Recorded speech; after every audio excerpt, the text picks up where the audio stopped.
Halo semua, kembali lagi di channel Ngomongin Film. Kali ini kita akan membahas alur cerita dari salah satu film yang lagi viral, yaitu Squid Games. Film ini menceritakan tentang beberapa orang yang direkrut untuk memainkan sebuah game dengan hadiah uang miliaran rupiah.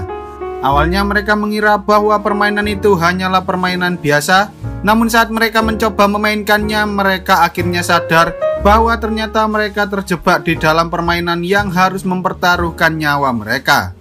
Lalu apakah mereka bisa menyelesaikan permainan tersebut tanpa harus kehilangan nyawa? Wes ra usah kesuwen, langsung saja kita masuk ke alur ceritanya.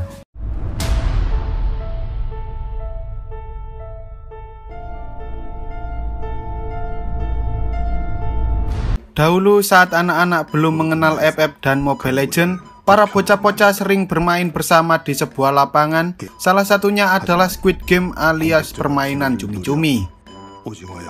Dalam permainan itu terdapat dua tim yang terdiri dari penyerang dan juga penjaga. Bagi para penjaga, tugas mereka hanya ada satu, yaitu mencegah para penyerang agar tetap berada di luar garis. Sementara bagi para penyerang, mereka harus bisa menginjak lingkaran kecil yang disebut sebagai kepala cumi-cumi, dan film pun baru saja dimulai. Seorang pria dewasa bernama Song Ki-hun selalu saja bergantung pada ibunya yang sudah cukup tua, meski ia sudah pernah menikah dan memiliki seorang anak. Hari itu ibu Ki-hun memberikan beberapa uang pada Ki-hun dan menyuruhnya untuk membelikan ayam goreng pada cucunya, karena hari ini anak Ki-hun sedang berulang tahun. Saat ibunya sudah pergi, bukannya berangkat kerja, Ki-hun justru mengambil ATM milik ibunya dan mengambil sejumlah uang untuk melakukan taruhan pacuan kuda. Tetapi tampaknya hari itu merupakan hari keberuntungan Ki-hun, karena saat ia bertarung menggunakan nomor yang sama seperti ulang tahun anaknya, ia berhasil memenangkan taruhan tersebut dan mendapatkan uang senilai 4,3 juta won atau sekitar 50 juta rupiah. Dengan hati berbunga-bunga, ia pun menelpon anaknya dan berjanji bahwa ia akan membelikannya makan malam yang sangat lezat. Namun belum sempat ia menikmati kemenangan itu, ia justru dikejar-kejar oleh rentenir yang hendak menagih hutangnya hingga membuat dirinya tak sengaja menabrak seorang wanita. Tak lama kemudian ia pun akhirnya tertangkap oleh para rentenir itu, dan saat Ki-hun hendak memberikan uangnya, ternyata ia baru sadar bahwa uangnya telah dicuri oleh wanita yang ia tabrak sebelumnya. Para rentenir itu pun mencoba menyakiti Ki-hun, tetapi saat Ki-hun memasang wajah sedih, rentenir itu akhirnya memberikan kesempatan pada Ki-hun untuk melunasi hutangnya selama 1 bulan, atau jika tidak maka mereka akan mengambil salah satu ginjal dan juga matanya. Lalu setelah Ki-hun selesai mengajak anaknya makan malam, Ki-hun bertemu dengan seorang pria misterius yang menawarkan untuk bermain suatu permainan bernama Dakji dengan imbalan uang 100.000 won atau sekitar 1,2 juta rupiah. Tetapi jika Ki-hun kalah, maka ia harus membayar dengan nominal yang sama. Karena tergiur dengan uang tersebut, Ki-hun akhirnya menerima tantangan pria itu, tetapi sayangnya ia justru kalah dalam permainan pertamanya. Karena Ki-hun tak punya uang, pria itu pun meminta bayaran yang lain, yaitu menampar pipi Ki-hun setiap kali ia kalah dalam permainan tersebut. Mereka berdua terus bermain hingga akhirnya Ki-hun berhasil memenangkan beberapa ronde dan mendapatkan uang yang cukup banyak. Sebelum pergi, pria misterius itu mengatakan bahwa ia tahu tentang semua informasi termasuk hutang Ki-hun yang berjumlah sekitar 410 juta won atau senilai 6 miliar rupiah, sehingga ia menyarankan agar Ki-hun mau mengikuti sebuah permainan dengan hadiah uang yang sangat banyak. Kemudian ketika ia sudah di rumah, Ki-hun memberikan beberapa uang itu pada ibunya dan ia juga mengatakan bahwa dirinya tidak mendapatkan uang itu melalui judi ataupun mencuri. Di sana si ibu pun memberitahu Ki-hun tentang anaknya dan mantan istrinya yang akan pergi ke Amerika karena suaminya yang baru mendapatkan pekerjaan di sana. Ki-hun yang tak ingin anaknya pergi ke Amerika pun langsung menelpon nomor yang telah diberikan oleh pria misterius itu. Dan tak lama kemudian seseorang datang menjemput Ki-hun, tetapi ketika ia masuk ke dalam mobil, tiba-tiba orang itu menyemprotkan gas bius yang membuat semua orang di dalamnya tertidur lelap. Lalu saat Ki-hun terbangun, ia pun sangat bingung karena saat ini ia sudah berada di suatu ruangan bersama 455 pemain lainnya yang juga menerima tawaran tersebut. Selain itu, mereka juga dipantau oleh beberapa staf dengan pakaian serta topeng yang sangat aneh, termasuk orang yang menjalankan seluruh permainan tersebut yang dijuluki sebagai frontman. Alasan mereka menggunakan topeng yaitu agar identitas mereka tak diketahui oleh orang lain, termasuk para pemain yang memainkan permainan itu. Di sana Ki-hun bertemu dengan seorang kakek-kakek bernama Ilnam yang mengatakan bahwa hidupnya sudah tidak lama lagi karena ia memiliki gumpalan di otak atau biasa disebut sebagai tumor otak, sehingga ia ingin bersenang-senang di dalam permainan tersebut sebelum ia meninggal. Selain itu, Ki-hun juga bertemu dengan Kang Sae-byok, seorang wanita yang sebelumnya telah mencuri uang miliknya ketika ia dikejar-kejar oleh para rentenir. Dengan perasaan sangat marah, ia pun menyuruh Sae-byok untuk mengembalikan seluruh uangnya. Namun tak lama kemudian tiba-tiba saja para staf datang menghampiri mereka dan mengatakan bahwa mereka akan berpartisipasi dalam sebuah permainan yang akan diadakan selama 6 hari. Siapapun yang bisa menyelesaikan seluruh permainan itu akan mendapatkan hadiah berupa uang tunai dengan jumlah yang sangat banyak. Para staf itu juga mengatakan bahwa seluruh barang serta HP yang mereka bawa telah disita dan akan dikembalikan ketika mereka berhasil menyelesaikan semua permainan. Beberapa pemain mengira bahwa mereka telah diculik, tetapi para staf menjelaskan bahwa tujuan permainan ini dibuat adalah untuk mengubah kehidupan mereka semua. Karena hampir semua pemain yang ada di sana memiliki hutang yang sangat banyak hingga mereka tak bisa membayar hutang-hutang tersebut. Sebelum permainannya dimulai, seluruh pemain diwajibkan untuk menandatangani surat persetujuan yang berisi 3 pasal, yaitu pasal 1, para pemain tak diperbolehkan berhenti bermain, pasal 2, pemain yang menolak bermain akan dieliminasi, dan pasal 3, permainan dapat dihentikan jika mayoritas pemain telah menyetujuinya.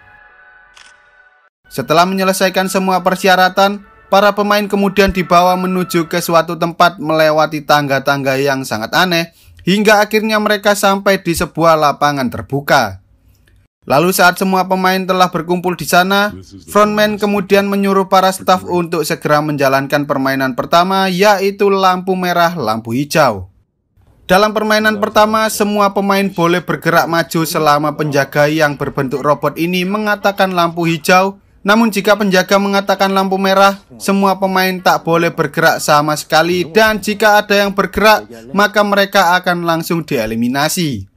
Kemudian saat permainan itu dimulai, seseorang tak sengaja bergerak ketika penjaga mengatakan lampu merah, dan seketika pemain itu pun langsung tergeletak tak berdaya. Semua orang sempat bingung dengan apa yang terjadi pada pemain tersebut. Namun ketika mereka sadar bahwa peserta yang dieliminasi akan langsung ditembak mati, semua pemain pun lari ketakutan sehingga terjadilah aksi pembantaian yang sangat sadis. Setelah kejadian tersebut, tak ada pemain lain selain Ilnam yang berani bergerak meski robot penjaga telah mengatakan lampu hijau. Namun ketika mereka sadar bahwa mereka tak memiliki banyak waktu, para pemain berusaha melanjutkan permainan dengan hati-hati, termasuk Ki-hun dan teman masa kecilnya Cho Sang-woo yang juga ikut dalam permainan tersebut. Meski banyak yang tereliminasi, beberapa di antara mereka akhirnya berhasil menyelesaikan permainan tersebut. Namun ketika Ki-hun sudah dekat dengan garis finish, tiba-tiba saja ia hampir jatuh terpleset. Namun untungnya seseorang bernama Ali berhasil memeganginya. Setelah itu mereka berdua segera berlari ke garis finish tepat sebelum waktunya habis. Dan orang-orang yang belum menyentuh garis finish pun langsung dianggap tereliminasi, sehingga mereka semua langsung ditembak mati. Setelah permainan pertama selesai, para staf mengatakan bahwa 255 pemain telah tereliminasi dalam permainan pertama, sehingga saat ini hanya tersisa 201 pemain yang masih hidup. Mendengar hal itu, para pemain lainnya pun mulai meminta agar mereka dipulangkan saja. Tetapi karena para staf tak bisa mengabulkan hal tersebut, Sang-woo akhirnya meminta para staf untuk melakukan voting. Karena sesuai perjanjian pada pasal 3, mereka bisa menghentikan permainan jika mayoritas pemain ingin berhenti. Pada akhirnya para staf pun menerima usulan Sang-woo. Tetapi sebelum diadakan voting, mereka menunjukkan pada seluruh pemain yang masih hidup bahwa total hadiah yang akan mereka dapatkan saat ini adalah uang tunai senilai 25,5 miliar won atau sekitar 300 miliar rupiah. Uang itu akan semakin bertambah seiring berjalannya permainan karena setiap orang yang ikut dalam permainan tersebut senilai dengan 100 juta won. Semakin banyak peserta yang tereliminasi, maka semakin banyak pula uang yang akan mereka dapatkan. Kemudian mereka pun akhirnya melakukan voting. Namun banyak dari mereka yang berubah pikiran dan memutuskan untuk melanjutkan permainan karena mereka semua sangat membutuhkan uang tersebut.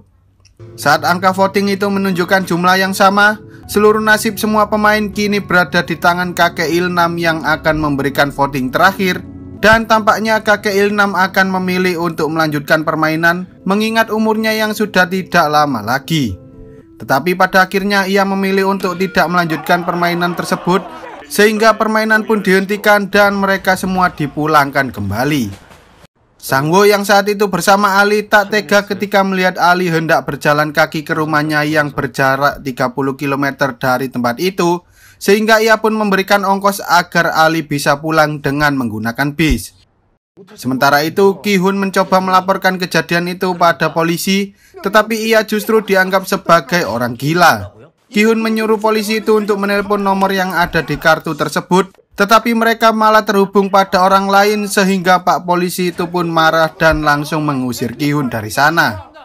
Meski semua orang telah kembali dari permainan kematian itu, tetapi tampaknya kehidupan nyata mereka jauh lebih berat dari yang mereka perkirakan, seperti Ki-hun yang harus membayar biaya pengobatan dan operasi ibunya yang mengidap penyakit diabetes akut. Sangwo yang harus membayar hutang senilai 6 miliar won agar rumah serta toko milik ibunya tidak disita oleh bank. Ali yang tak sengaja menghancurkan jari bosnya karena bosnya tidak mau membayarkan 6 bulan gajinya. Sebyok yang harus mencari uang untuk mengeluarkan keluarganya dari Korea Utara, serta seorang preman bernama Doksu yang dikejar-kejar oleh mafia karena memiliki hutang yang sangat banyak. Mereka semua sangat membutuhkan uang untuk menyelamatkan keluarga serta diri mereka sendiri, sehingga mereka pun berniat untuk mengikuti permainan kematian itu lagi. Di sisi lain, seorang detektif bernama John-ho mencoba mencari kakaknya yang telah menghilang selama beberapa hari. Namun ketika ia mengecek ke kosannya, ternyata di sana tidak ada siapa-siapa dan ia hanya menemukan sebuah kartu seperti yang ia lihat di kantor polisi sebelumnya. Keesokan harinya ia menanyakan informasi tentang Ki-hun pada para polisi itu. Lalu setelah mendapatkan alamatnya, ia pun mencoba menemui Ki-hun, tetapi Ki-hun justru mengatakan bahwa ia tak tahu apa-apa tentang hal itu. Lalu saat mereka semua mendapatkan kartu itu lagi, mereka pun segera menunggu di tempat yang sama seperti sebelumnya, hingga akhirnya mobil penjemput itu datang membawa mereka semua. Tetapi tanpa disadari ternyata Sebyok berhasil menahan nafasnya, sehingga ia pun tak pingsan saat terkena bius. Sementara itu, detektif John-ho mencoba mengikuti mobil yang telah membawa Ki-hun hingga akhirnya ia sampai di sebuah pelabuhan. Di sana ia melihat ada banyak sekali mobil yang hendak masuk ke dalam kapal, dan setelah memastikan bahwa keadaannya aman, ia pun ikut masuk bersama salah satu mobil yang ada di sana. Lalu saat para staf sedang melakukan proses daftar ulang pada setiap pemain, John-ho yang sedang menyamar pun langsung menyerangnya, lalu ia mengambil pakaian orang itu dan membuang mayatnya ke laut. Kemudian saat mereka semua sudah sampai di pulau tersebut, para staf pun langsung mengambil seluruh pakaian serta barang-barang yang dibawa oleh para pemain. Tetapi tanpa mereka sadari, ternyata Sebyok berhasil menyelundupkan sebuah pisau lipat. Dari 201 orang yang pulang di permainan sebelumnya, ternyata 187 orang dari mereka memutuskan untuk kembali saat mereka semua sadar bahwa kehidupan di dunia nyata jauh lebih berat dari yang mereka perkirakan. Di sana beberapa orang mulai membentuk aliansi dengan para pemain lainnya agar mereka bisa saling membantu dalam menyelesaikan setiap permainan, termasuk Ki-hun, Sangwo, Ali, dan juga Ilnam. Saat semua orang sudah tidur, pemain nomor 70 dan Sebyok meminta para staf yang berjaga untuk membawanya ke toilet. Namun di sana Sebyok mencoba mencari tahu permainan selanjutnya dengan cara masuk ke dalam ventilator dan menyuruh nomor 70 untuk menahan para penjaga agar mereka tak masuk ke dalam sana. Lalu ketika ia menelusuri ventilator itu, ia akhirnya melihat beberapa staf yang sedang memasak gula di sebuah dapur. Karena mereka berdua terlalu lama, salah satu staf segitiga mencoba mendobrak masuk, tetapi untungnya Sae-byeok berhasil kembali tepat waktu. Keesokan harinya, setelah para pemain selesai sarapan, mereka semua dibawa menuju ke tempat lain untuk melakukan permainan yang kedua. Di tengah perjalanan, Sang-woo yang sebelumnya mendengar obrolan Sae-byeok dengan nomor 70 pun mencoba menanyakan tentang apa yang telah dilihat oleh Sae-byeok agar ia bisa menebak permainan selanjutnya. Lalu ketika mereka sampai di lokasi permainan, para pemain disuruh memilih salah satu dari 4 simbol yang terdiri dari segitiga, lingkaran, bintang, dan juga payung. Sang-woo menyadari bahwa permainan yang akan mereka mainkan adalah gulali, tetapi ia tak memberitahukan tentang hal itu pada yang lainnya dan ia malah menyuruh mereka semua untuk berpencar. Sang-woo kemudian memilih simbol segitiga, Ali memilih lingkaran, Ki-hun memilih payung, sementara Il-nam memilih simbol terakhir yaitu bintang. Setelah semua pemain memilih simbol masing-masing, mereka pun disuruh untuk mengambil sebuah benda dan ketika mereka membukanya, ternyata benda itu berisi gulali yang berbentuk seperti simbol-simbol tersebut. Kemudian para pemain disuruh untuk memotong gulali itu sesuai simbol yang ada sebelum batas waktunya habis. Tetapi jika mereka merusak simbolnya, maka mereka akan langsung dieliminasi di tempat. Setelah permainan berjalan beberapa saat, beberapa pemain yang tak sengaja merusak simbolnya pun langsung ditembak mati di tempat.